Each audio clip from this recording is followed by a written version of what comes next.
right, here we are. Good morning, PTNS Daily Show live here on Facebook and Instagram. Happy Thursday morning to you all. Hope your Thursday is off to a great start.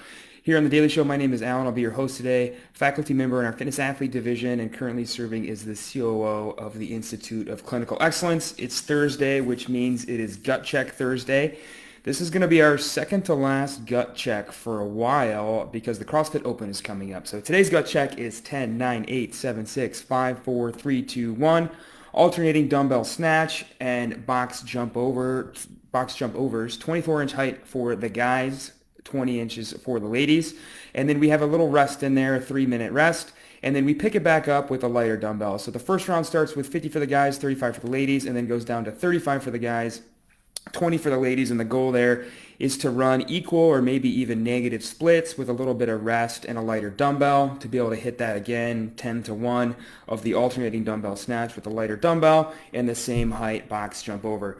So that will be our second to last one. I've got next week's cooked up already. It's going to be a little cardio burner sent to me courtesy of Krista Nett.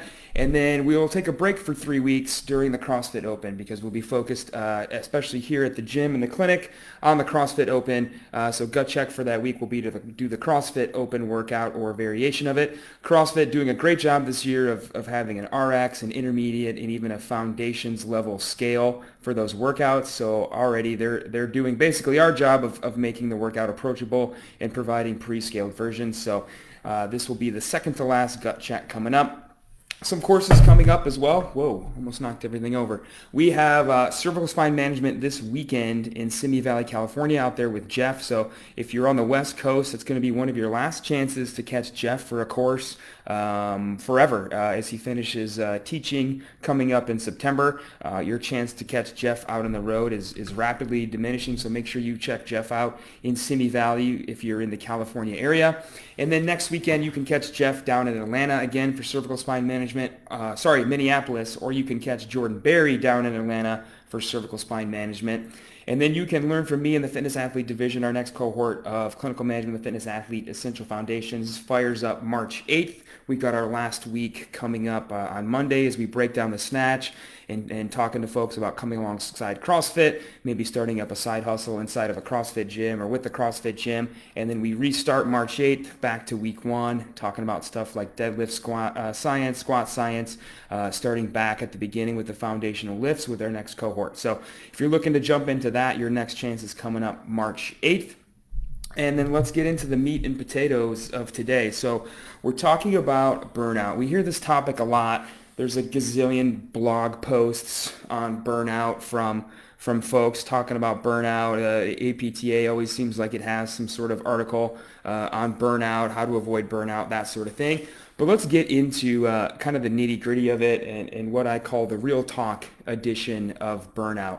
And we really need to start from the top and recognize, we hear often, I'm burned out. Maybe that means I'm not meant to be a physical therapist because I feel this way about going to work every day. Maybe that means this isn't the profession for me. We hear all this crap about imposter syndrome, and we make up all these phrases and terms to really skate around what we're getting at, which is that we are just too busy. As physical therapists, too busy. More and more of us are getting into more and more higher volume. It's very common for us to hear now that 12 to 16 patients a day is baseline. 12 a day is every 45 minutes, 16 a day is every half hour. And certainly I've worked in clinics like that, and I'm sure many of you have as well. When you start to get north of 16, you start to see people every 15 minutes. You have double books. You have a treatment and an eval at the same time and all that sort of stuff. And when we're talking about burnout, what we're really talking about, all this stuff about imposter syndrome and stuff aside, we're talking about simply being too busy. We have this internal barometer inside of us that lets us know we are too busy. This is too busy. I can't keep up with this pace. And so we fall back and say, well, maybe my school didn't prepare me. Maybe I haven't taken the right amount of courses to prepare me for this. And what it really comes down to is it's just too much, right? It's too much volume. When you get north of 12 to 16 patients a day, that barometer starts ticking and we know that we are simply too busy. Somebody asked me a couple weeks or maybe months ago it was, and said, how, what is the maximum? I think it was even Jeff. Jeff Moore asked me, what's the top end that you're comfortable with in the clinic per day? And I thought about it for a while, and I think the number I've settled on is 6 a day, and that's one-on-one for an hour. And there's a lot of reasons for that. The first is that the way we do things here at Health HQ is a little bit different. We don't have techs, we don't have aides, we don't have logistical office support staff. We see the patient, we bill the patient, we do stuff like insurance authorizations if it's needed. We do all of our own back end work here in the clinic, and that stuff takes time, right? That takes time away from being able to see as many patients. And so our full time here at Health HQ is 30 patients a day, which at about 6 a day gets to 30. And so when you start to talk about seeing 8 a day, 10 a day, 12 a day, 16 a day, 20 a day, 25 a day, obviously we get much away from that 6 a day number. Now, obviously everybody is not going to be able to have the same system as us. Some of you already work in systems where that's already impossible. But 6 a day, coming from that seems like the right amount of numbers as far as for us financially, but also the care we can give to the patient. It also comes to the issue of not only not being too busy, but having variety. I think it's really important when we talk about being too busy of you can handle a lot more volume if you aren't always doing the same thing, right? I think of how burned out I got in the military because it was literally the same thing every day, day after day, no days off, Monday through Sunday, a lot of deployments. Literally, it felt like Groundhog's Day, right? Wake up, go on patrol, come back, clean your rifle, and get ready to do it again tomorrow, right? 12, 18, 24-hour missions, that sort of thing.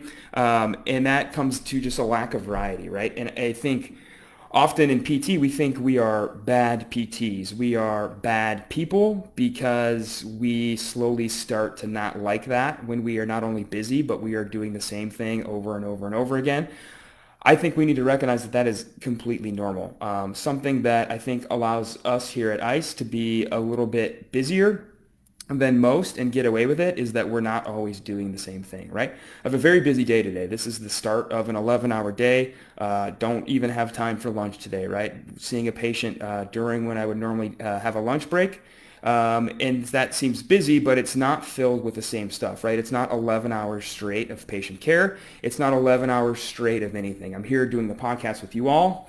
Now we have a meeting with a student who wants to do a rotation here. And then I have a couple hours of patient care. And then I finish the evening coaching next door at the gym. So even though it is a long day, 11 hours, it is not the same thing. And I really think the key to being able to handle a high volume of workload is to have a lot of variety. And now that may not come with having multiple jobs. As somebody who has multiple jobs, I don't recommend that.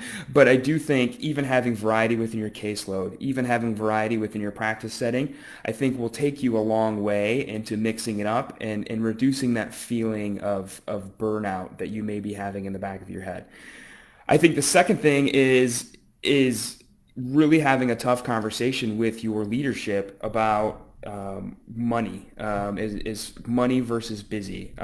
Can we reduce some volume and keep money relatively the same? I think a lot of you, and this is something we talk about often in our fitness athlete course, when people start to talk about, well, how can you have an hour to take people through a deadlift and accessory work and maybe a little AMRAP or EMOM? It comes down to knowing what you're worth, and so many of us don't know what we're worth. When you are seeing 16 patients a day, you're probably generating between $300,000 and $500,000 a year for your clinic. You're not getting paid that, and so that's kind of the question of where's that money going? And that kind of comes to the bigger issue of I don't feel valued. I don't feel like I'm getting paid enough for the amount of work I am taking on. And in some cases, we need to recognize that we do cross a threshold where we are so busy that no amount of money is worth it, right? If you wake up at 4 a.m. and you work until 10 p.m., it doesn't really matter what you get paid because the only feeling in your mind is I have no time to myself. I have no free time. I spend every waking minute of my day working, which is not healthy. And we need to recognize that getting a $5,000 raise, getting your salary doubled would not change that feeling. It's cool to make more money, but not if you don't have any extra time in your day, right? And that's something I am personally starting to realize as I really have no free time in my day. I'm sure if you're watching on the video, you're thinking, Alan, your glasses are all messed up. Well, they're broken, and I don't have time in my day for 3 more weeks to go get them fixed. So at some point, no amount of money will fix the lack of free time, which is really what we're feeling when we're burned out. We're feeling, yes, I don't feel valued. I don't feel like I get paid enough. But also, when you're at home doing your documentation, when you're in the clinic at 7, 8, 9 o'clock at night doing your documentation, you think, I've been here for 12 hours. That is really what we're feeling. We're thinking, I have no time to myself and I don't really feel valued. And I think what we try to do is chase that down with a different job. We go work for a different clinic where we find ourselves in the same situation, where we don't have control over the volume that we're seeing or the pay that we're getting, and we just kind of restart that cycle with a new company. And what we're really chasing is I need to feel valued and I need more free time. And I love what we've created here.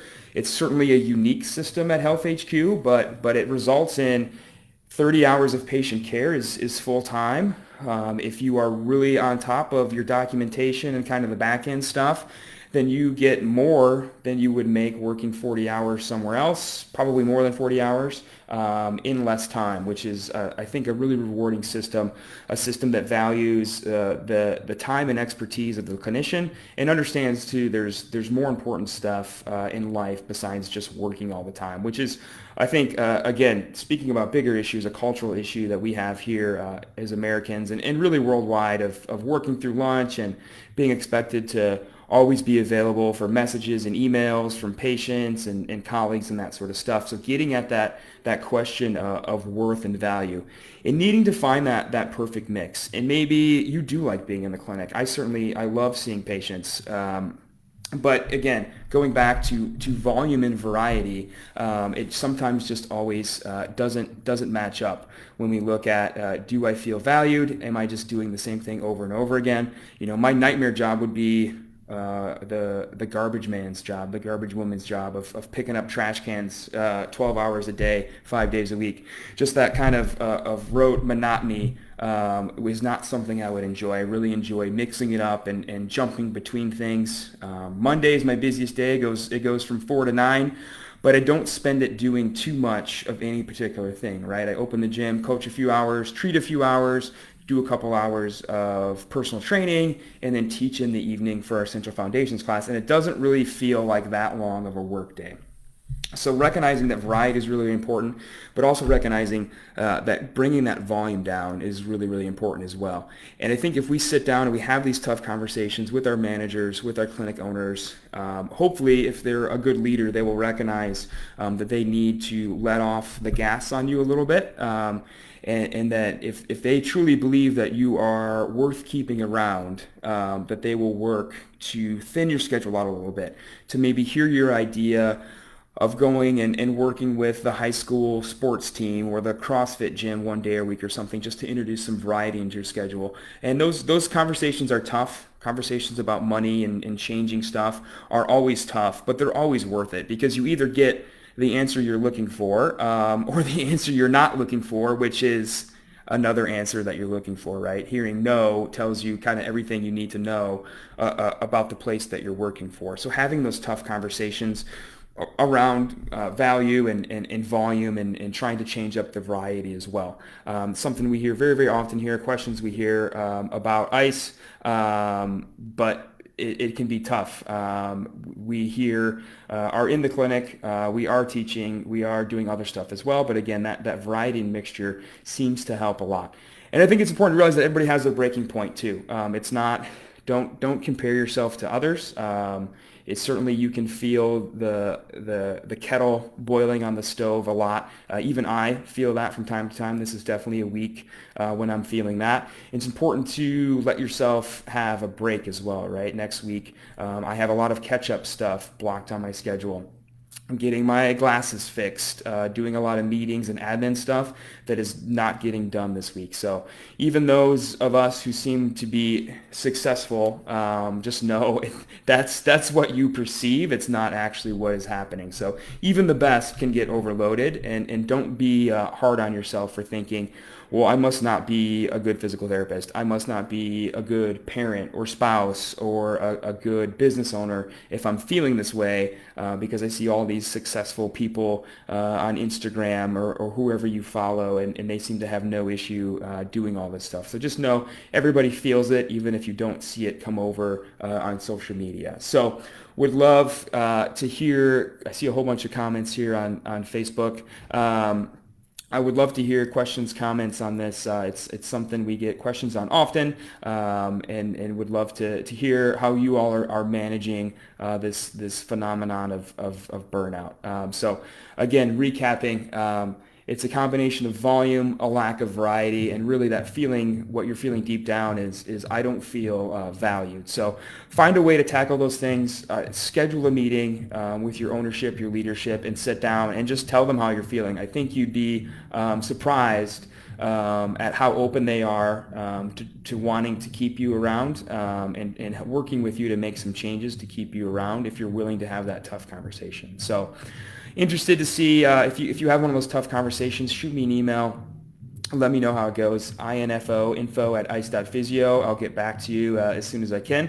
Other than that, hope you have a great Thursday. Enjoy Gut Check Thursday. Have a great weekend. I'll see you all next week. Bye, everybody.